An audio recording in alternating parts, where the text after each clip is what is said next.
지식과 감성, 약간의 넋두리까지 공존하는 본격 일방향적 수다의 장, 몽땅 다락방입니다.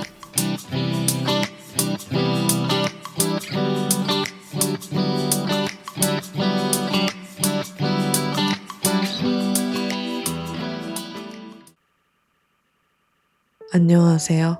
몽땅 다락방의 순무입니다. 최근 친구가 참여한 전시에 다녀왔습니다. 친구의 작품은 몇 년간 찍어온 사진들을 인쇄하여 손으로 직접 엮은 책에 한 장 한 장 붙인 미니 사진첩 같은 느낌이었습니다. 작품 위에 친구의 이름과 짧은 설명 한 문장이 적혀 있었습니다. 친구가 전시를 참여하고 그걸 보러 오는 경험이 처음이었기에 기분 좋은 낯섦을 느끼며 친구의 이름을 오래 바라봤습니다. 꽤 두꺼운 분량의 책에는 종이에 인쇄된 사진이 차곡차곡 쌓여 있었습니다. 간간히 등장하는 의태어와 단어, 문장들이 사진과 제법 잘 어울려 피식피식 웃음이 나기도 했습니다.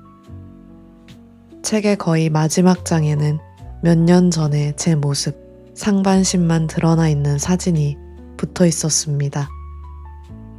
친구의 작품에 내가 한 자리를 차지하고 있음을 보니 기분이 좋아짐과 동시에 긴 시간 친구와 함께 했던 순간들이 사진 안에서 흘러가는 듯한 느낌이 들었습니다.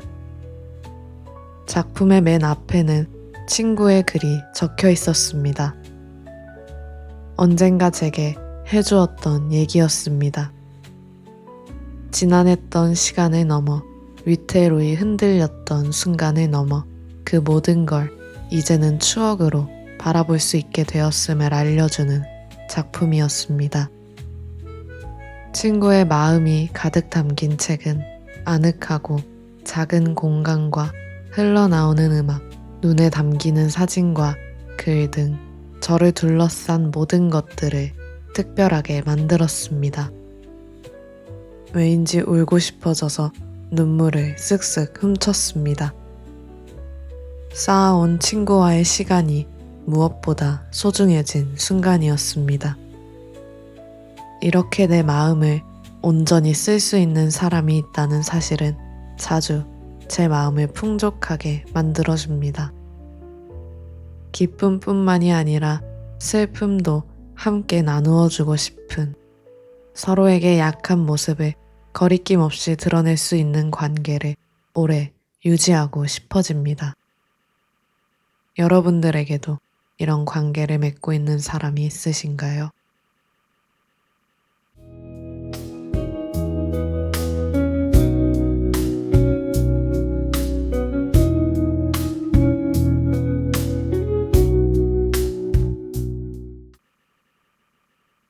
오늘 몽땅 다락방에서 다룰 책은 김초엽, 김원영 저자의 에세이 사이보그가 되다입니다. 이 책은 서로 다른 장애를 안고 있는 저자들의 경험과 이를 바탕으로 장애와 과학기술을 바라보는 여러 관점들을 담고 있습니다. 최근 몽땅 다락방에서도 소개했던 영화 코다를 이후에도 두어 번 더 보았는데 이를 보면서 농인, 청각장애에 대해 더 알아보고 싶다고 생각했습니다. 그러던 중 좋아하는 작가 중 한 명인 김초엽 작가가 후천적 청각장애인임을 떠올렸고 이전에 한번 이와 관련한 에세이를 냈었다는 기억이 스쳐 지나갔습니다. 그 책이 바로 사이보그가 되다입니다. 사이보그가 되다는 김원영 작가의 제안으로 김초엽 작가와 공동으로 집필한 에세이입니다. 김원영 작가는 서문에서 하나의 프로젝트인 이 책을 제안하게 된 계기를 밝혔습니다.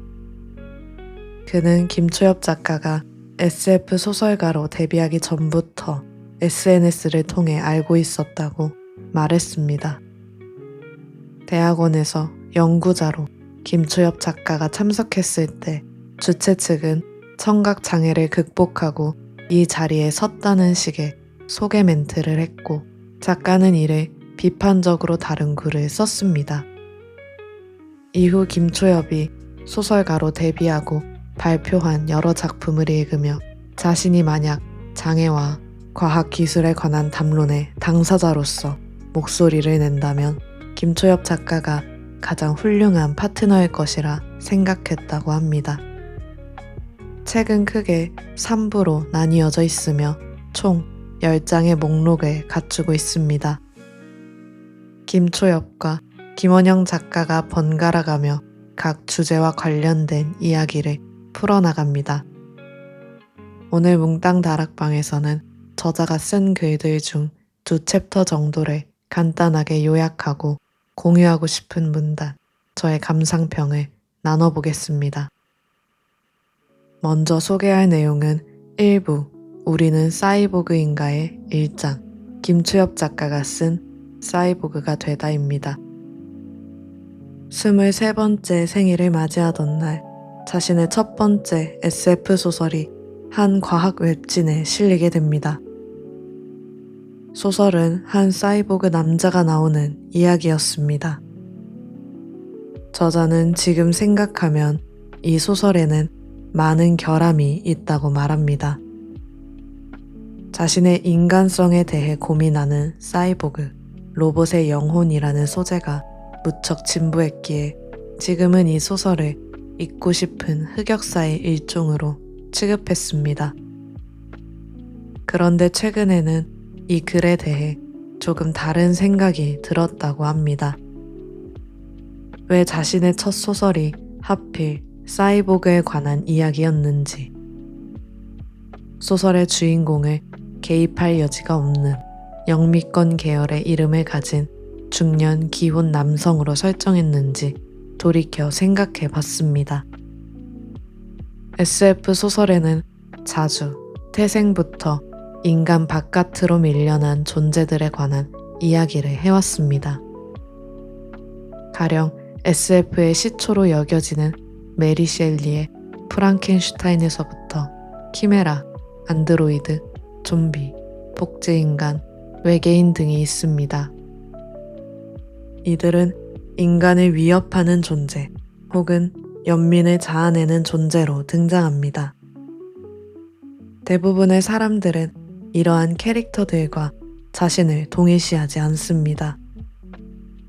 자신의 모습을 잠깐 투영할진 몰라도 자신과 같은 존재라고 생각하는 독자는 많지 않을 것이라고 저자는 말합니다. 이런 생각의 중심에는 자신을 인간이라고 생각하는 그 인간됨이 자리하고 있습니다. 저자는 이어서 자신의 인간됨에 대해 겪었던 한 번의 균열을 얘기합니다.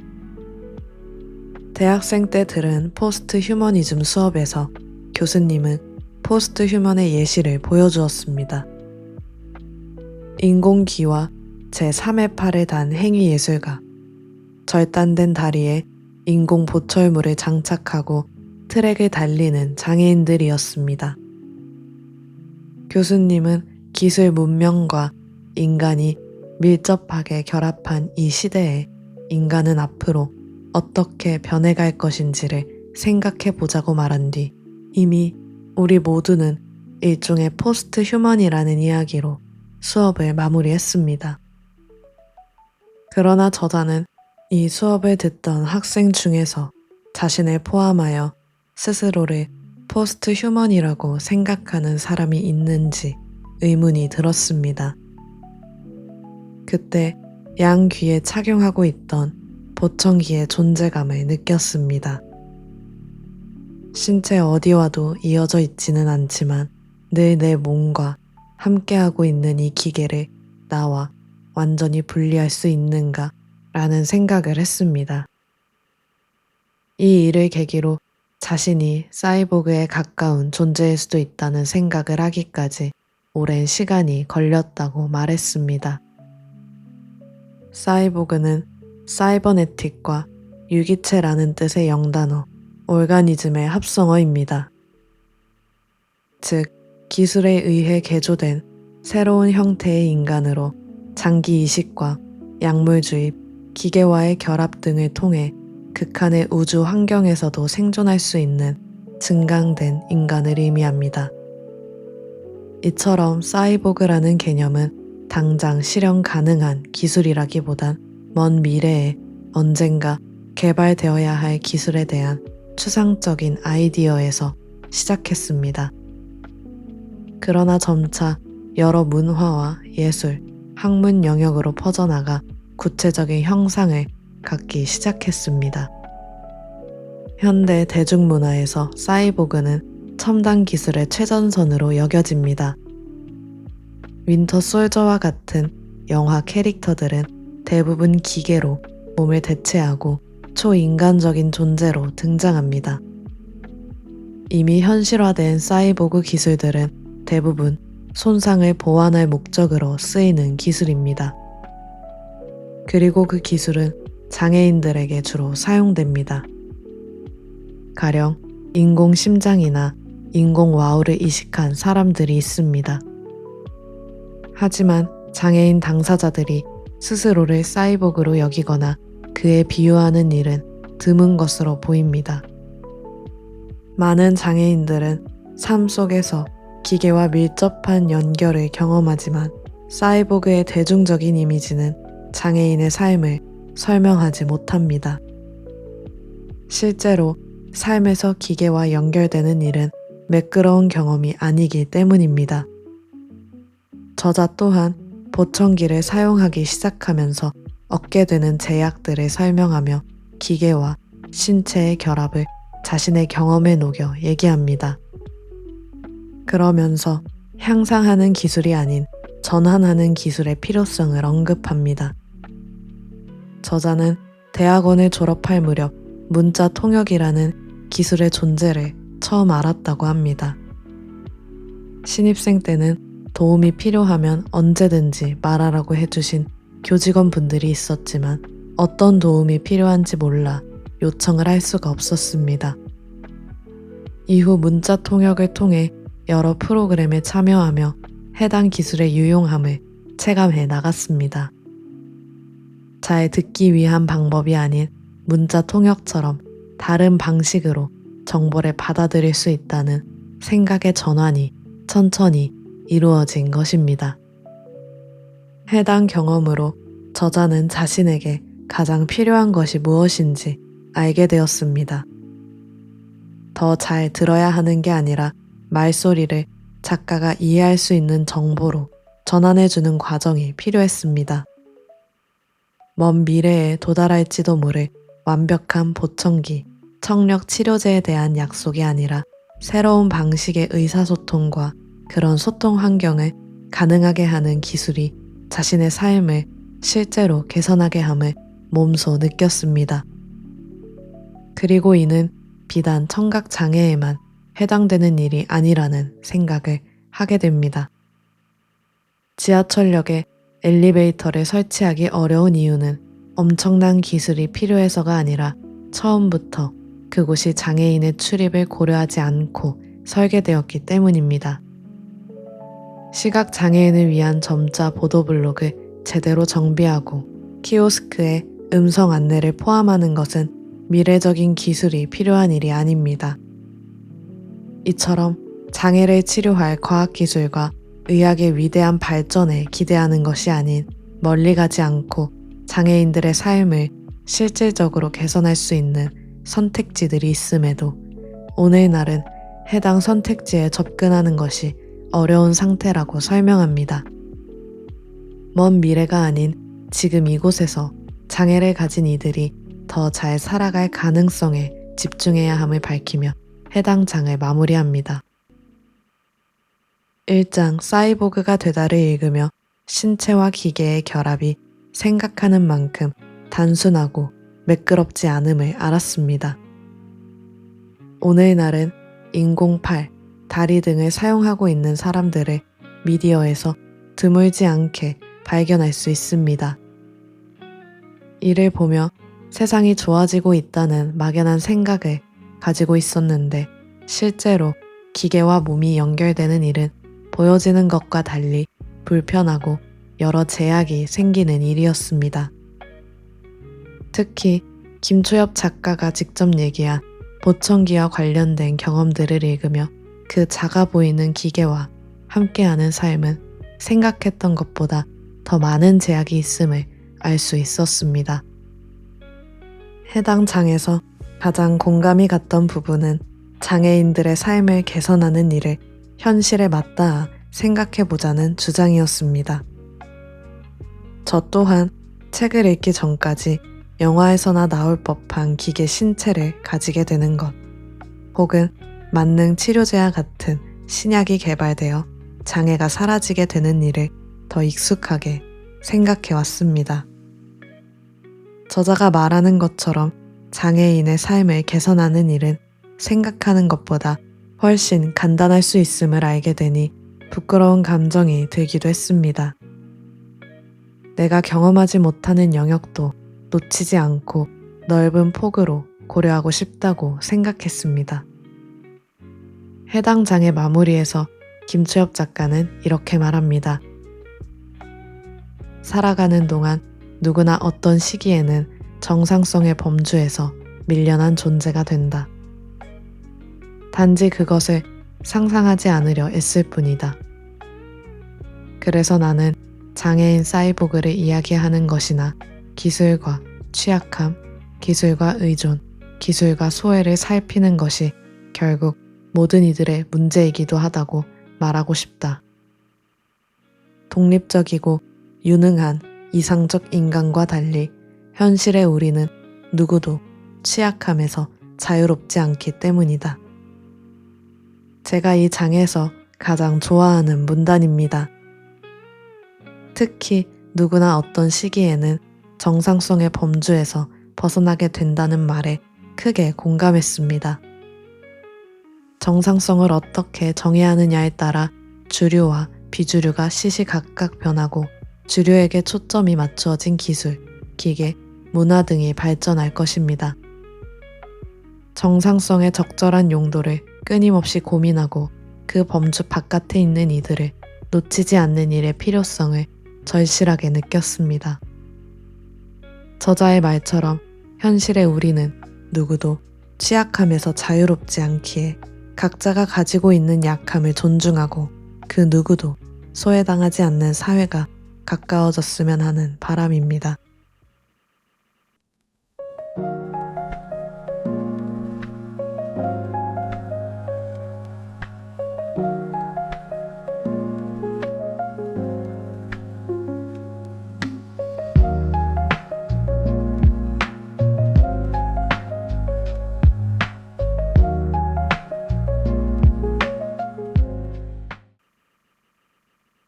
이 장 우주에서 휠체어의 지위는 김원영 작가가 쓴 사이보그에 관한 첫 번째 논의입니다. 김초엽 작가와 유사한 내용이면서 또 색다른 관점을 제시해 앞장과의 차이를 떠올리며 재밌게 읽은 챕터입니다. 보청기가 아닌 휠체어를 중심으로 퍼져나가는 장애와 기술의 논의점은 무엇인지 알아볼 수 있었던 글이었습니다. 김원영 작가는 15살 처음으로 휠체어를 탔습니다. 대부분의 시간을 기어서 생활했던 저자는 휠체어로 인해 좀 더 많은 곳을 이동할 수 있었습니다. 특수학교에 입학하면서 휠체어를 타고 끄는 요령도 생겼습니다. 체중 대비 팔 근력이 좋았던 작가는 계단과 턱이 없는 재활학교 공간을 질주하듯 달렸습니다. 어느 날 학교에 있는 전신 거울 앞을 지나다 자신의 모습을 마주합니다. 큰 철제 휠체어 위에 앉은 작은 신체, 길고 튼튼한 팔, 10대 사춘기 남자애가 거울 안에 있었습니다. 이때 저자는 처음 내 안에 있는 타자가 되어 내가 누구인지 물음을 던집니다. 내 몸이 나와 동떨어진 객관적인 사물이나 타자로 보일 때면 나의 존재가 무엇인지 혼란스러우면서도 저 사물 같은 몸이 내 의지로 통제된다는 사실이 신비로움을 선사하기도 했습니다. SF 영화에는 인간의 신체와 기계가 결합한 사이보그, 로봇이 자신의 정체성을 질문하는 장면이 자주 등장합니다. 그 계기에는 일종의 거울이 있습니다. 우리가 아는 그 거울을 넘어서서 나와 내 몸이 이질적으로 느껴지는 순간 나는 스스로를 타자로 바라보게 되는 경험을 할 수 있습니다. 이는 곧 정체성에 관한 물음으로 이어집니다. 이 물음은 내 안에 타자가 등장해서 그 타자의 눈으로 나를 바라볼 때 시작됩니다. 저자는 자신을 낯선 존재로 인식할 기회가 없었던 사람은 자기 존재의 의미와 본질에 의문을 던질 일이 거의 없다고 적었습니다. 즉, 표준이고 정상에 해당하는 존재, 시스템 속에서 충분히 안정을 느끼는 존재는 자신에게 의문을 품을 이유가 별로 없는 것입니다. 작가는 그렇다면 어떻게 자기 안의 타자와 만날 수 있는지를 탐구해 나갑니다. 유년 시절 걷고 달리는 친구들과 달리 기어갈 수밖에 없는 자신의 상황에 분노를 느낀 적이 많았습니다. 그러나 이는 내가 왜 이러한 삶의 조건에 타고났는지에 대한 물음을 가져올 수 있지만 내가 어떤 존재인가에 대한 의문은 아니었습니다. 친구들의 존재가 저자 자신을 타자의 시작으로 보게 만들진 않았습니다. 머릿속에 나는 친구들과 같은 인간이지만 단지 어딘가가 부족한 인간이었기 때문이었습니다. 이를 통해 결핍이라는 부족한 상태에 대한 인식이 곧 정체성에 대한 질문을 낳는 것은 아니라는 결론을 도출합니다. 결핍된 A는 아직 A가 아닌 상태일 뿐 B나 C가 아닙니다. 교통사고를 당해 한쪽 다리에 깁스를 해도 그 상태가 곧 새로운 정체성의 물음을 제기하지 않습니다. 하지만 저자의 경험은 이와 달랐습니다. 처음부터 걸을 수 없었던 저자에게 걸을 수 있는 친구들은 자신이 정상적인 아이의 모습이 아닌 것처럼 보이게 만들었습니다. 당시에는 스스로를 정상이 아닌이라는 말 외에 나를 설명할 언어가 존재하리라곤 상상하지 못했습니다. 휠체어를 탄 나를 거울 앞에서 마주했을 때 저자는 거울 속 나와의 대화를 시작했습니다. 이는 인간과 휠체어의 결합된 모습은 단순히 부족함의 존재가 아니라는 사실을 일깨워주는 과정의 시작이었습니다. 과거에는 종교나 국가가 인간의 정체성 물음에 일정한 답을 내려주었습니다. 자신의 신분, 성별, 신체 조건을 그 사회의 정치적 혹은 신학적 권위가 부여한 내용대로 규정하며 살아왔습니다. 우리가 자신의 정체성에 관해 묻고 답하는 과정에서 정치 권력, 종교, 언어, 미디어 등이 영향을 끼쳐왔는데 그 중에서 강력한 힘은 바로 과학이었습니다. 오늘날의 과학은 인간을 특정하게 설명하고 규정하는데 종교나 전통적인 문화적 질서에 비해 합리적으로 보입니다. 거울 속에 비친 커다란 휠체어에 앉아있는 내가 저주받은 존재가 아니라 특정 유전 질환 때문에 몸통과 다리에 비해 길고 튼튼한 팔을 가진 것을 과학이 알려주기 때문입니다. 과학의 발전은 분명 장애가 있는 사람의 삶의 질을 높이고 고통을 줄여나가고 있습니다. 그러나 저자는 여기서 한 가지 문제점을 제기합니다. 과학이 장애에 관한 정체성 물음을 장애에도 불구하고 여전히 인간이며 곧 그 장애는 극복될 것이고 더 온전한 인간 공동체에 포함될 수 있다는 전제를 유지한다면 장애 그 자체의 의미를 규정하지 않게 된다는 것입니다. 과학이 장애를 결여의 상태로만 바라본다면 휠체어는 기술적으로 아무리 발전해도 여전히 보행 능력 없음의 문제를 해결하는 보조기기로만 간주될 것입니다. 실제로는 더 발전된 휠체어를 타고 더 많은 일을 할 수 있음에도 불구하고 스스로를 더 크게 결핍된 존재로 생각하게 될지도 모른다는 겁니다. 언젠가 도래할 첨단의 기계와 결합하거나 그런 기계 없이도 정상적인 몸이 될 날을 기다리는 것은 장애인들이 도달해야 하는 미래가 아닙니다. 저자는 사이보그가 된다는 건 지금 당장 일상에서 사용하는 기계들과 더 안전하고 자연스러우며 편안하게 공존하는 일이 전제가 되어야 한다고 말합니다. 바로 지금 이곳의 현실에서 온전한 사이보그로 살아가기 위해서 기술과 어떻게 관계를 맺어야 할지 과학기술의 연구와 그 결과에 대한 평등한 접근을 고민하는 사람들은 어떤 관점을 거쳐야 할지 살펴보겠다며 저자는 해당 장을 마무리합니다. 김원영 작가의 이야기는 김초혁 작가와는 또 다른 생각할 거리를 던져주었습니다. 이 글을 읽은 뒤로 에스컬레이터나 버스 출입구를 보며 자연스럽게 휠체어를 탄다면 어떻게 할 수 있을까 하는 물음이 들었습니다. 그리고 실제로 제가 아무렇지 않게 이용하는 곳들이 신체적 장애를 가진 사람들에게는 어려움이 가득한 공간일 수 있음을 비로소 느꼈습니다.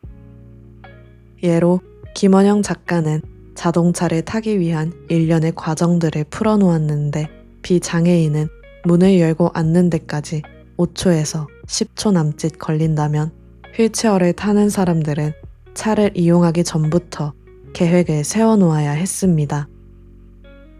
자동차에 용이하게 실을 수 있는 휠체어를 타야 한다는 것, 운전석에 앉아 휠체어를 자동차에 넣을 수 있게 변형해야 한다는 것, 이를 차에 싣고 문을 닫는 일 등 더 많은 시간과 에너지가 소요됐습니다. 이 장에서 인상 깊었던 부분은 한 판례였습니다. 아파트 경비 노동자 A씨는 1995년 교통사고로 다리를 절단한 이후 의족을 착용한 채 일했습니다. 그러다 2010년 근무하던 아파트에서 눈을 치우다가 넘어져 의족이 파손됩니다. A씨는 업무 중 의족이 부서졌기에 근로복지공단을 상대로 산업재해보상보험법에 따른 요양급여를 청구했습니다. 이에 근로복지공단은 산재보험법에 따른 요양급여를 받기 위해서는 근로자가 업무와 관련하여 부상을 당하거나 질병에 걸려야 하는데 A씨는 의족이 파손되었을 뿐 부상을 당한 것은 아니라며 요양급여 지급을 거절했습니다. A씨는 법원에 소송을 제기했으나 1심과 2심 재판에서 모두 지게 됩니다. 법원 역시 근로자의 부상이란 신체에 상처를 입는 것을 의미하기 때문에 의족이 파손된 것은 이에 해당하지 않는다고 본 것입니다. A씨는 대법원에 상고했고 장애인 관련 공익소송을 진행하는 법률가들과 국가인권위원회가 A씨의 입장을 지지하는 의견서를 제출합니다. 이들은 의족이 장애가 있는 개인의 신체와 분리가 불가능한 몸의 일부라는 점을 주장했고 대법원은 장애인의 몸과 보조기계의 관계를 다시 바라봄으로써 2심 판결을 뒤집어 A씨의 손을 들어주었습니다. 이 판례를 통해 장애인들이 사용하는 보조기기의 정의에 관해 다시 한번 생각해보게 되었습니다. 책에 따르면 앞선 판례는 물리적인 탈부착 가능성 등을 중요하게 고려했습니다. 그러나 한편으로는 스마트폰은 탈부착이 쉽지만 시각장애인에게는 문자 정보를 음성으로 전환해주는 중요한 장치입니다. 그렇다면 스마트폰은 이용자의 신체와 완전히 별개의 물건으로 취급할 수 있는 것인지 논제가 등장합니다. 비단 스마트폰뿐만 아니라 목발, 휠체어, 보청기, 지팡이 등 이러한 기기들은 장애인들에게 있어 더 이상 외부에 부수된 보조 장치로만 여길 수 없음을 보여줍니다. 이들을 단순한 의료기기로 보는 시각을 탈피하고 새롭게 정해야 하는 것이 필요하다는 주장에 동의하지 않을 수 없었습니다. 이러한 일련의 쟁점들을 읽으면서 제 세상의 지평이 넓어지는 느낌을 받았습니다. 한 번도 고려해보지 못한 부분들을 살펴보는 일은 쉽지 않았음에도 그 논의가 필요함을 확실히 깨달을 수 있었습니다. 오늘 소개한 내용들은 아주 일부분에 불과합니다. 김초엽 작가와 김원영 작가는 해당 책에서 정말 다양한 주제를 접목하여 흥미로운 이야기들을 펼쳐놓습니다. 호기심이 생기신 분들은 꼭 한번 읽어보셨으면 좋겠습니다.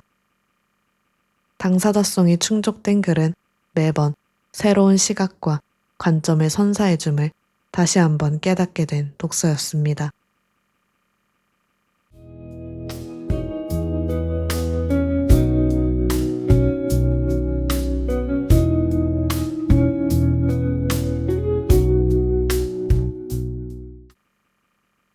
오늘 뭉땅 다락방에서는 에세이 사이보그가 되다를 다루어 보았습니다. 책이 가지고 있는 내용을 담기에는 스스로가 참 작다는 것을 여과없이 느꼈던 책이었습니다. 읽는 과정이 순탄하진 않았지만 그럴 만한 가치가 충분히 있었다고 생각합니다. 더 넓고 큰 사람이 되기 위해서는 필히 겪어야 하는 불편함이라고 생각한 덕에 중간에 포기하지 않고 완독을 할 수 있었습니다. 만약 책을 읽어볼 마음이 드신 분들은 충분한 시간을 가지고 천천히 읽는 것을 추천드립니다. 좋은 문장과 내용들이 많아 이를 정리해가며 읽는 것도 추천하는 방법입니다. 이렇게 또 하나의 에피소드를 만들었습니다. 이따금씩 녹음과 편집, 스크립트 작성 등 반복해서 하는 일들이 저를 지치게 합니다. 커진 일교차와 우수수 잡히는 일정들에 유한한 에너지가 깎여나가 그런 마음이 드는 것일 수 있겠습니다. 잠시 멈출지언정 나아감을 포기하지 않게 스스로가 잘 조율해 나갈 수 있기를 바랍니다. 저는 다음에 또 재미있는 이야기로 찾아오겠습니다. 뭉땅 다락방의 순무였습니다.